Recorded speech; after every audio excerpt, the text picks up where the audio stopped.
I am the one who knocks. From bad boys to good kills. Abort? Run, you little Odd Thomas to Oppenheimer.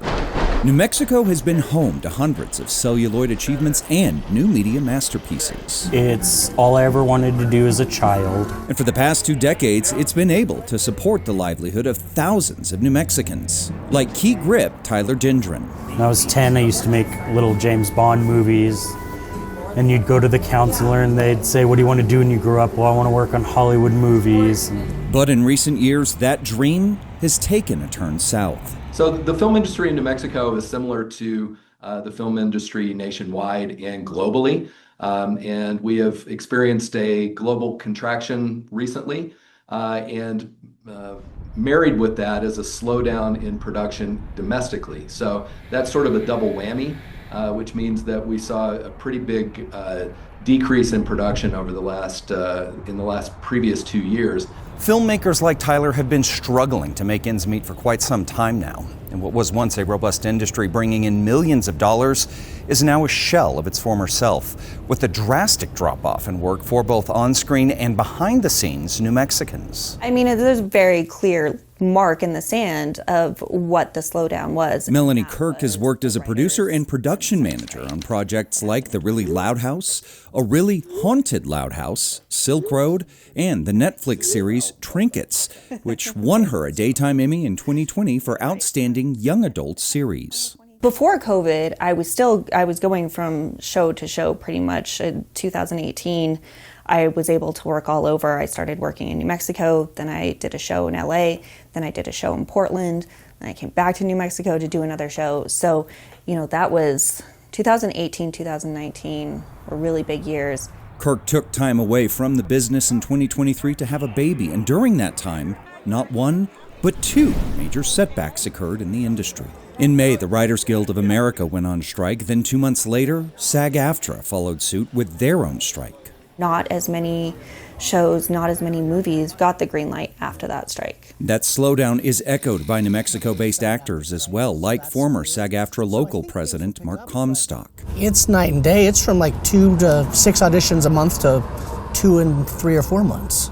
The industry's growth can be seen here with a massive spike in production just before those dual strikes of 2023. But it's not just the strikes that have disrupted the industry. We also witnessed just prior to that a real buildup for streaming services. There was a lot of spending, especially in television and streaming services.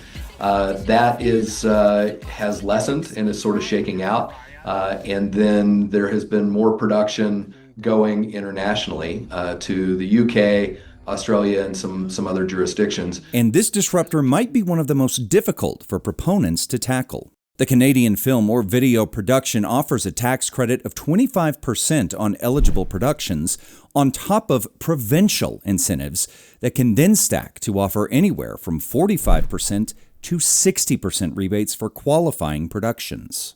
Film Saudi, which encourages domestic and international filmmakers to shoot in Saudi Arabia, offers up to 60% in rebates for qualifying pictures. And unfortunately, these are numbers that no state film office in the United States could come close to.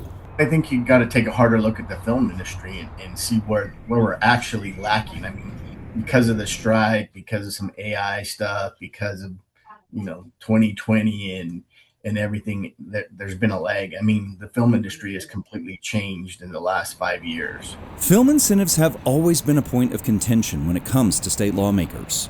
A recent study by the state's Legislative Finance Committee found that the incentives program returned 8% of the state's investment. The cost of these total tax credits are really not doing what they are intended to do. But State Film Office Director Steve Graham sees that figure differently. Well, I would say that report showed that there was a positive impact on the economy, and that shows that it's working. Would we like for it to be a higher number? Sure. But I think the thing to look at is not just the hard and fast numbers on the return, but on the people that it employs and the infrastructure that it builds. That same study found the industry employed between 1,500 to 3,500 New Mexicans between 2023 and 2025. People like Tyler. Working on set is like, that's who I am. That defines me. That's like everything who I am. I met my wife on set. Both of my kids have done things on set. My 18-year-old is a second AC now. And movies kind of just run our lives. So what can be done to get the cameras rolling again? Well, according to the Film Office, we can't force productions to come here, but what we can do is build an environment where they want to come here and they want to come back. And that's what we're doing. In addition, producers like Kirk say that taking a page from Canada's playbook might help bring those international projects back to the States. If we had a national incentive that we could stack on top of our local New Mexico incentive, that's maybe we can bridge that gap a little bit. We could get a little bit closer. According to Deadline, Senator Adam Schiff and House Rep Laura Friedman are pushing a bipartisan bill that would add a federal incentive. However, it has yet to make it to the floor for discussion.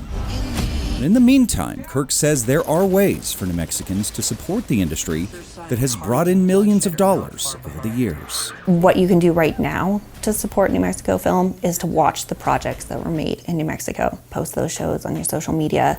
Talk about what you like, what you don't like. And the more momentum we can create around the shows that have been filmed here, the more likely they are to come back to greenlight more seasons, to greenlight more shows that are going to film in New Mexico.